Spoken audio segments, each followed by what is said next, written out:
BBA, BCA, BCom Computers, 100% placement guarantee. I create Degree College, Kukatpalli, Hyderabad. నమస్తే రమగారు. నమస్తే జయ. రమగారు, జానపద గాథలు చెప్పుకున్నామండి, చాలా రోజులు అవుతుంది. చెప్పి ఇంకొకటి ఏదైనా చెప్పండి. పూర్వం ధర్మపురి అనే ప్రాంతానికి ఒక రాజుగారు ఉండేవారు. ఆయనకి అద్భుతమైన సౌందర్యవతి అయిన కూతురు ఉండేది, సువర్ణ సుందరి. అయితే ఈ ధర్మపురికి దూరంగా ఒక చంద్రగిరి అని ఇంకొక రాజ్యం ఉంది. దానికి రాజుగారు పేరు సర్పదష్టుడు. నిజానికి సర్పదష్టుడు అంటే సర్పంతో కాటు వేయబడ్డవాడు అని అర్థం. మరి అలాంటి పేరు పెట్టారేమిటో. ఆ సర్పదష్టుడు వివాహితుడే కానీ ఈ సువర్ణ సుందరి అందాన్ని విని ఈ పిల్లని పెళ్లి చేసుకుందామని భావించాడు. మీ అమ్మాయిని నాకు ఇచ్చి వివాహం చేయమని అడిగాడు. అడిగేసరికల్లా వీళ్ళు ఏం చేశారు, ఈ పిల్ల 16-17 ఏళ్ళది, ఆయన 40 ఏళ్ల వాడు. పైగా లేక ఒక పిల్ల. ఈ పిల్లకి ఎవరన్నా చక్కగా కుర్రవాడితో వివాహం చేస్తే ఈడు జోడు చిలకా గోరింకా చూడముచ్చటగా ఉంటారు. తర్వాత ఆ కుర్రాడు మన రాజ్యానికి రాజు అవుతాడు. అంతేగా, ఆల్రెడీ రాజ్యం ఉండి ఆ రాజ్యంలో అంత మంచి పేరు లేని సర్పదష్టుడికి ఇస్తే పిల్ల జీవితము పాడవుతుంది, మన రాజ్యము పాడవుతుందని ఈ ధర్మపురి రాజుగారు చల్లగా మేము మా పిల్లని మీకు ఇవ్వమండి చెప్పేశారు. చెబుతారని రాసేశారు. నచ్చల సర్పదష్టుడు మహాదుష్టుడు, మహాక్రూరుడు. అని ఏదనుకుంటే అది అయిపోవాలి. అవురవురా నేను పిల్లని అడిగితే ఇవ్వనంటాడా, వీడి సంగతి చెప్దామని పెద్ద సైన్యంతో ఒక్కసారి వీళ్ళ మీద పడ్డాడు. పడేసి పట్టేశాడు. పడేయటం ఏమిటి, ఇక మొత్తం ఆ సైన్యం చాలా గట్టిది వాళ్ళది. ఆయన ఇంకెవరిదో స్నేహితుల సహాయం కూడా తీసుకున్నాడు. వీళ్ళ మీదకి వచ్చేసాడు. ధర్మపురి రాజు రాణి రాకుమార్తె సర్పదష్టుడికి దొరికిపోయారు. అయ్యో, దొరికిపోయేసరికల్లా ఆయన వాళ్ళేమో, నువ్వు నేను వివాహానికి అడిగితే మీరు ఒప్పుకోలేదు, ఇప్పుడు మీరు నా బందీలు, వివాహం చేసుకోక ఏం చేస్తారు మీరు అనేసరికల్లా రాజు రాణి ఏమన్నారు, మేము నీ బందీలం, నేనేం చేయలేము, మేమేం చేయలేము, మా అమ్మాయిని అడుగు, అమ్మాయి ఒప్పుకుంటే పెళ్లి చేసుకో. అక్కడి నుంచి సర్పదష్టుడు ఏం చేశాడు, ఈ రాకుమార్తెను వెతుక్కుంటూ వెళ్ళాడు. ఆ అమ్మాయి ఒక ఉద్యానవనంలో చోట కూర్చుంది, దీనంగా దొరికేసాము అని కట్టేలా, కానీ బందీలుగానే ఉన్నారు. ఈ సర్పదష్టుడు పరిగెత్తుకుంటూ వచ్చాడు. నన్ను పెళ్లి చేసుకోవాలి నువ్వని. ఈ అమ్మాయింది, చచ్చినా చేసుకోను, నువ్వు దుర్మార్గుడివి, నువ్వు పెళ్లి సంబంధం పంపించావు, మేము వద్దనే హక్కు లేదా మాకు, మా నాన్నకి తన పిల్లని ఎక్కడివ్వాలో ఆయన నిర్ణయించుకునే హక్కు ఇవ్వవా, నిన్ను పెళ్లి చేసుకునే బదులు నరమాంస భక్షకుడైన రాక్షసుడిని పెళ్లి చేసుకోవటం నయము, నువ్వు దౌర్భాగ్యుడివి అని తిట్టింది. ఆయనేమో చిందులు దొక్కాడు సర్పదష్టుడు. చిందులు దొక్కి, నీ అంతటి నువ్వు ఒప్పుకున్నావా సరే, లేకపోతే మీ అమ్మ నాన్నని కూడా చంపేస్తాను, వారం రోజులు సమయం ఇస్తున్నాను, ఆలోచించుకో, 15 రోజుల సమయం, వారమో 2 వారాలో అన్నాడు. వారం ఇచ్చినా అంతేనండి, వారం కాకపోతే 15 రోజులు ఇస్తా, అయినా సరే నువ్వే ఒప్పుకోవాలి అని చెప్పి వెళ్ళిపోయాడు. మరి ఏం చేయాలో తెలియక అట్లా కూర్చొని ఉంటే చెట్టు చాటు నుంచి ఒక రాక్షసుడు ఇచ్చాడు. వచ్చి, ఏమమ్మాయి రాకుమార్తె, వివాహం చేసుకుంటానన్నావు కదా, నేను సిద్ధంగా ఉన్నానన్నాడు. ఆవిడ తెలిపోయి, నేనన్నానా అంది. మరి ఇప్పుడే కదా అన్నావు, అతన్ని చేసుకునే బదులు నరమాంస భక్షకుడైన రాక్షసుని పెళ్లి చేసుకుంటానని శపథం చేసావు, అందుకే వచ్చా, నేను నరమాంస భక్షకుడిని రాక్షసుడిని, నన్ను పెళ్లి చేసుకో. నా పేరు కంటకుడు, నేను ఈ ప్రాంతాల్లోనే ఉంటాను, నరమాంస భక్షణ నాకు అలవాటే, నేనేమో పుటక్కి రాక్షసుణ్ణి, నువ్వు శపథం చేసావు కాబట్టి పెళ్లి చేసుకోవాలన్నాడు. అనేసరికి వీడు ఆలోచించుకుంది, ఏం చేయాలి, సరే బాగా ఆలోచించి ముందు వీడిని పంపించాలి కదా అవతలకి. సరే వివాహం చేసుకోవడానికి 3 షరతులు ఉన్నాయి, చేస్తామని, ఏ షరతు అయినా చేస్తాను, నీకేం కావాలో చెప్పు, పెళ్లి మాత్రం చేసుకో, నువ్వు చెప్పావు కదా అన్నాడు. సరే ఈవిడ బాగా ఆలోచించి, మా రాజ్యంలో ఒక జీవనది ప్రవహిస్తుంది, ఆ జీవనదికి పైన ఎక్కడో అది వచ్చే చోట ఒక అడ్డంకి ఉంది, ఆ అడ్డంకి వల్ల నీరు సన్నబడిపోతుంది అప్పుడప్పుడు, ఆ అడ్డంకి తొలగించు ఒకటి. ఇది క్షణంలో చేస్తానన్నాడు. రెండోది, నువ్వు నరమాంస భక్షణ మానేయాలి. మూడోది, నువ్వు హింస మానేయాలి. ఈ 3 చేసి కనపడింది. 15 రోజుల సమయం. ఈ అమ్మాయికి అతని దగ్గర నుంచి 15 రోజుల సమయం దొరికింది. ఆ 15 రోజులు పెట్టింది. ఈ వెళ్ళటం ఏమిటి, ఈ రాక్షసుడు వెళ్ళిపోయాడు, కంటకుడు వెళ్ళిపోయాక ఏమైంది, 1 గంట 2 గంటల్లో వీళ్ళకి కబురు వచ్చింది, జీవనది విపరీతంగా జలాలు వచ్చేస్తున్నాయి పైనుంచి అని. అతను వెళ్ళిపోయి ఆ పైన ఎక్కడో ఒక కొండరాయి అడ్డం ఉంది, పైనుంచి పెద్ద ధార వచ్చేటప్పుడు వస్తుంది, అక్కడ ధార సన్నబడింది అనుకో, ఆ రాయి అడ్డం పడి ధార కిందకి రాదు, నీళ్ళు సన్నగా వస్తాయి. ఆ ఈడు బలంతో ఆ రాయి కాస్త తీసేశాడు. ఇక వచ్చేస్తున్నాయి నీళ్లు. ఈ రాజు రాణి రాజకుమార్తె బిక్కుబిక్కుమంటూ కాలక్షేపం చేస్తున్నారు. కొద్ది రోజుల తర్వాత 15 రోజులు అయింది.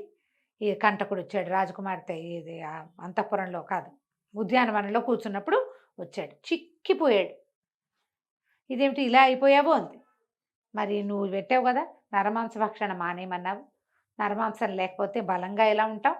ఏవో తింటున్నాను, హింస మానేయాలన్నావు, మాంసం కూడా మానేశాను, ఆకులు అలమలు తినేసరికి సన్నబడిపోయాను.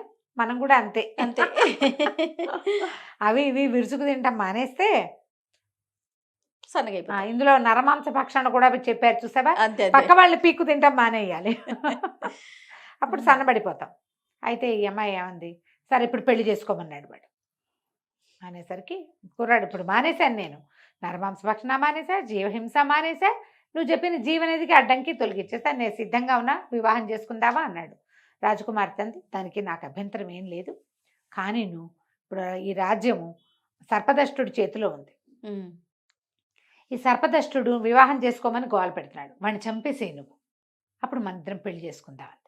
అనగానే రాక్షసుడు అన్నాడు, అట్లా ఎట్లా చంపుతాను, నువ్వు నన్ను జీవహింస మానేయాలన్నావు కదా, హింస, దానికి నేను పాల్పడను, దానికి పాల్పడకూడదు, హింస మానేసే షరతు మీదే కదా నువ్వు నన్ను పెళ్లి చేసుకుంటానన్నావు, వివాహం కోసం నేను మానేసా, ఆకుల వల్ల గడ్డి కాదని తింటున్నా, ఇప్పుడు వాడిని చంపడం అంటే హింస అవుతుంది, అది నేను చెయ్యను అనేసరికి ఈ అమ్మాయింది, అది కాదు, వాడు నన్ను బాధ పెడుతున్నాడు, బాధ పెట్టినా సరే ఎవరినైనా చంపాలంటే అది హింసే అవుతుంది, వాడు నిన్ను బాధ పెట్టిని, వాడు నిన్ను వివాహం చేసుకొని ఏమైనా చేయని, నేను అతన్ని ఏదైనా చేయాలంటే హింస చేయాలి, హింస చేస్తే నీ షరతు నేను పాటించినట్టు, అప్పుడు నిన్ను వివాహం చేసుకునే అవకాశం నాకు ఉండదు, అంతే, కాబట్టి నేను చేయను అన్నాడు. ఈ అమ్మాయికి ఎంత ముచ్చటేసింది, ఓడి వీడు రాక్షసుడైనా పెట్టిన షరతులు పెట్టినట్టు పాటిస్తున్నాడే, మాట తప్పటం లేదు. సరే నన్ను కొంచెం ఆలోచించుకోనివ్వు అంది. ఈ లోపల ఏమైంది, వాడు ఆ పక్కనే నుంచుని ఉన్నాడు. ఆ సర్పదష్టుడు వచ్చాడు. 15 రోజులు అయింది కదా, వచ్చేసి రాకుమారి, ఏంటి అమ్మాయి పేరు సువర్ణ సుందరి, ఏం ఆలోచించావు అనేసరికల్లా ఈ అమ్మాయింది, ఆహా నేను ఆలోచించాను, నేను పెళ్లి చేసుకున్నాను అనేసరికల్లా అతను అన్నాడు, ఎందుకు చేసుకోవంటే ఇతను పక్క నుంచి నుంచుని వాడు కనపడ్డాడు. వీడెవడు అన్నాడు. ఇతను నీలాంటి వాడే, నన్ను పెళ్లి చేసుకుంటానంటున్నాడు, కానీ నీలాగా దౌర్జన్యంగా కాదు, నిజాయితీగా పెళ్లి చేసుకుంటానన్నాడు, నేను పెట్టిన షరతులన్నీ ఒప్పుకున్నాడు, రాక్షసుడైన వీడే మంచివాడు నీకంటే అన్నది. అనేసరికల్లా నా ముందు నువ్వు ఇంకొకరిని పొగుడతావా, వీడంతూ చూసి అప్పుడు నేను పెళ్లి చేసుకుంటా, ముందు వీడు అడ్డం, ఇప్పుడు పెళ్లికి అప్లికెంట్స్ ఇద్దరు ఉన్నారు కదా, రెండో వాడిని చంపిస్తే మన దారి నిష్కంటకం అయిపోతుంది. ఈయన ఏం చేశాడు, ఈ రాజుగారు, ఈయన సర్పదష్టుడు, ఈ మొల్ల ఒక కత్తి ఉంది ఆయనకి నడుము పడ్డ దట్టికి, ఆ వరలోంచి కత్తి తీసి అని ఒక్క దూకాడు రాక్షసుడి మీదకి, నిన్ను చంపేసి అప్పుడు సువర్ణ సుందరిని పెళ్లి చేసేసుకుంటాను. ఈ దూకేసరికల్లా ఎప్పుడైతే తన మీదకి దూకాడో ఆ రాక్షసుడు ఏం చేశాడు, 2 చేతులతోటి మెడ పుచ్చుకొని పుట్టుకొని విరిచేశాడు మెడ, విరిచేసి విసిరేసరికల్లా రాకుమార్తె ఆశ్చర్యపోయింది. మరి ఇప్పుడు నువ్వు హింస చేసావు కదా అంది. ఇది హింస ఎందుకయింది, ఆత్మరక్షణ చేసుకున్నాడు, లేకపోతే అతను కత్తి పెట్టి పొడిచేవాడు. నా అంతటా నేను చంపితే హింస, వాడు నా మీదకి వచ్చినప్పుడు చంపితే హింస ఎందుకు అవుతుంది, హింస అవదది. ప్రాణరక్షణ ఏ జీవైనా చేసుకుంటుంది. ఇప్పుడు పులో సింహమో కొమ్ములు అన్నది ఏదైనా ఊరుకుంటుందా, అదే కదా, ఊరుకోదు, తిరగబడుతుంది. కుక్క కూడా కైమని పొట్టాడుతుంది మనం కొడితే దాన్ని. అనేసరికి ఏమై వీడికి ధర్మ సూక్ష్మాలు కూడా తెలుసు. సరే పట్టు, నువ్వు చాలా తెలివిగలవాడివి, నీకు పద్ధతి ఉంది, నీకు ధర్మం కూడా తెలుసు, పట్టు నేను నిన్ను వివాహం చేసుకుంటానని ఒప్పుకుని ఇక అక్కడి నుంచి పద మా నాన్నగారి దగ్గరికి వెళ్దామని ఆ కంటకుడు చేయి పుచ్చుకుని రాజుగారి దగ్గర తీసుకెళ్ళింది. వాళ్ళు నడిచొస్తూ హడిలు చచ్చారు జనమంతా. వీడు పెద్ద ఇంత పొడుగాటి వాడు, పళ్ళు కూరలు, ఒక అందంగానే ఉన్నాడు లావుగా, అప్పుడు ఉన్నంత లావు లేడు, కానీ వాడు రాక్షసుడి కూరలు కొమ్ములు, వాడి బట్టలు, వాడి నడక అన్నీ కనపడుతూనే ఉన్నాయి. అందరూ ఆశ్చర్యపోయారు. రాజుగారి దగ్గరికి వెళ్ళి చెప్పింది, నాన్న ఇతను కంటకుడు అనే రాక్షసుడు సర్పదష్టుడిని సంహరించాడు అనగానే ఆశ్చర్యపోయారు అక్కడ ఉన్న సైనికులు. అయ్యో మా రాజుగారు చచ్చిపోయారని, వాళ్ళ రక్షణలో ఉన్నారుగా, వాళ్ళందరూ పరిగెత్తుకుంటూ పోయారు. తీరా చూసి చచ్చిపోయిన రాజుగారికి చచ్చిపోయాడంటే వాళ్ళు ఓడిపోయినట్టే. ఏం చేస్తారు, సేనలన్నీ పుచ్చుకుని వాళ్ళు వెనక్కి వెళ్ళిపోయారు. వీళ్ళ రాజ్యం ప్రశాంతంగా అయిపోయింది. రాజకుమార్తె అంది, నేను ఇతన్ని పెళ్లి చేసుకుంటాను నాన్న, ఇతని వల్లే మనకి సర్పదష్టుడి బాధ తగ్గిపోయింది అనేసరికి వాళ్ళ అమ్మ నాన్న అన్నారు, అయ్యో ఇదేమిటే, రాక్షసుని పెళ్లి చేసుకోవటం ఏమిటమ్మా, రాకుమార్తె అంటే పర్వాలేదు నాన్న, ఇతను నిజాయితీపరుడు, రాక్షసుడే నయం మనిషి కంటే.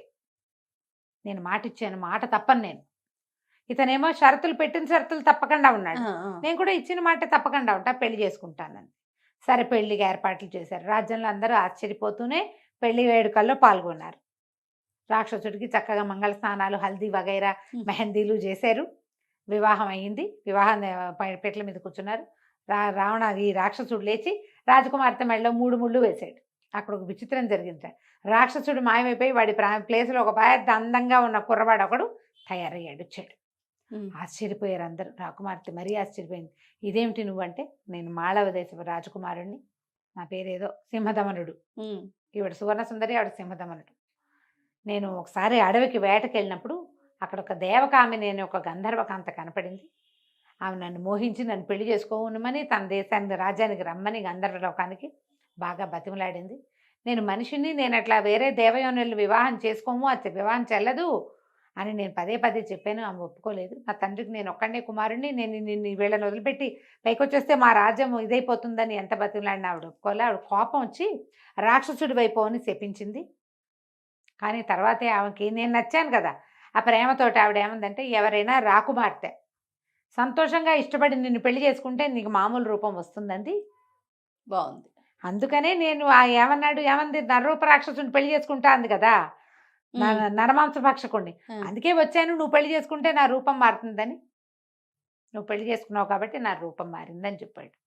హాయిగా మాళవ రాజకుమారుడు ఇక్కడ కూడా రాజ్యం చేస్తూ సంతోషంగా ఉన్నారు. కథ కంచికి మన ఇంటికి. రైట్ రమ్ గారు, నమస్తే. నమస్తే జయ.